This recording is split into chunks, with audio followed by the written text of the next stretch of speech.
काँग्रेसचे माजी आमदार कैलास गोरंट्याल हे भाजपमध्ये येणार अशा चर्चा सुरू झाल्या आहे। येत्या काही दिवसात त्यांचा प्रवेश देखील होणार असल्याची शक्यता आहे। अशातच भाजपचे शहर जिल्हाध्यक्ष आणि रावसाहेब दानवे यांचे चुलत बंधू भास्कर दानवे हे नाराज असल्याची माहिती सध्या समोर येत आहे।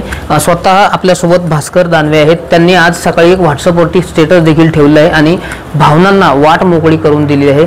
आबा, काय सांगाल? तुम्ही नाराज असल्याची माहिती आहे आणि व्हॉट्सअपवर देखील स्टेटस ठेवलं आहे। गेल्या 2 दिवसापासून मी मुंबईला होतो।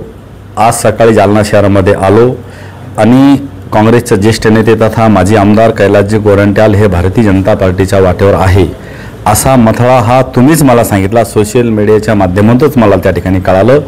आणि भारतीय जनता पार्टी मी नेहमी सांगत असतो की देशामध्ये नंबर 1चा पक्ष आहे, राज्यामध्ये नंबर 1चा पक्ष आहे आणि म्हणून जालना जिल्ह्यामध्ये सुद्धा भारतीय जनता पार्टी पहिल्यापासून नंबर 1चा पक्ष आहे। आणि जर इतर पक्षातून कोणी नेते भारतीय जनता पार्टीमध्ये येत असेल तर सर्वात पहिलं स्वागत मी त्यांचं त्या ठिकाणी जाऊन करणार आहे। आणि म्हणून मी आणि माझा भारतीय जनता पार्टीचे सर्व पक्षाचे पदाधिकारी कुठल्याही प्रकारची नाराजी व्यक्त करण्याचा प्रश्नच त्या ठिकाणी उरत नाही।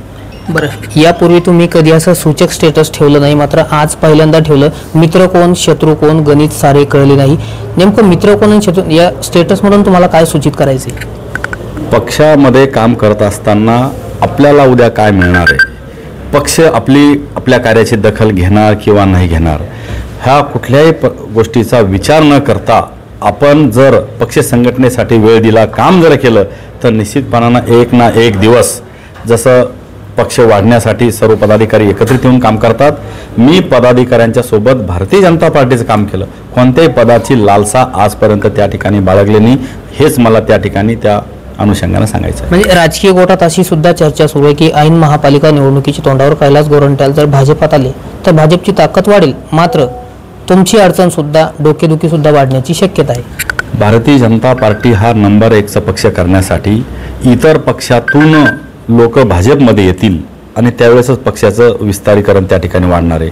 आणि भाजपमध्ये नवा भाजप जुना भाजप असा कधीही वाद त्या ठिकाणी नसतो।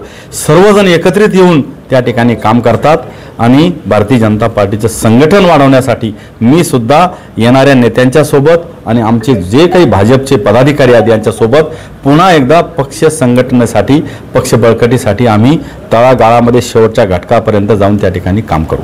बरं, तुम्ही एक शहर अध्यक्ष आहात, काही दिवस तुम्ही नगराध्यक्ष म्हणून राहिलेले आहात, ते सुद्धा आमदार राहिलेले आहेत। त्यांनी काल भेट घेतली आहे। भाजपमध्ये आल्यानंतर तुमचे आणि त्यांचे विचार जुळतील का? निश्चितच मी अगोदरच सांगितलं की मी भारतीय जनता पार्टी जिल्ह्याचा अध्यक्ष आहे आणि जिल्ह्याचा अध्यक्ष या नात्याने मी तुम्हाला सांगतो की भाजपमध्ये भाजप पक्षवाढीसाठी मी स्वतः जिल्हाध्यक्ष या नात्याने त्या ठिकाणी प्रयत्न करणार आहे। प्रत्येक घटकाला भाजपमध्ये सामावून घेण्याचं काम करणार आहे आणि म्हणून भाजपच्या सोबत राहून भाजपची संघटना कशी बळकट होईल हाच माझा उद्देश पहिल्यापासून राहिलेला आहे आणि उद्या आजही तोच उद्देश आहे आणि उद्या सुद्धा तोच राहणार आहे। तुम्ही सामावून घेणार कैलास गोरंट्याल? मी तुम्हाला अगोदर सांगितलं की भारतीय जनता पार्टीचं बळकटीकरण करायचं आहे, भारतीय जनता पार्टीची संघटना वाढवायची, महानगरपालिका महायुतीच्या ताब्यात आम्हाला त्या ठिकाणी घ्यायची आहे, जिल्हा परिषद महायुतीच्या ताब्यात घ्यायची आहे आणि म्हणून बाहेरून येणाऱ्या नेत्यांचं स्वागत आम्ही सर्व भारतीय जनता पार्टी त्या ठिकाणी करणार आहोत। तर एकूणच आपण पाहिलं तर हे होते रावसाहेब दानवे यांचे चुलत बंधू भास्कर दानवे, हे सुद्धा आता माजी नगराध्यक्ष राहिलेले आहेत। त्यामुळे येत्या काळात कैलास गोरंट्याल हे जर भाजपमध्ये आले तर यांची डोकेदुखी वाढणार का हे आता येणारा काळच सांगणार आहे। रामनाथ ढाकणे, TV9 मराठी, जालना।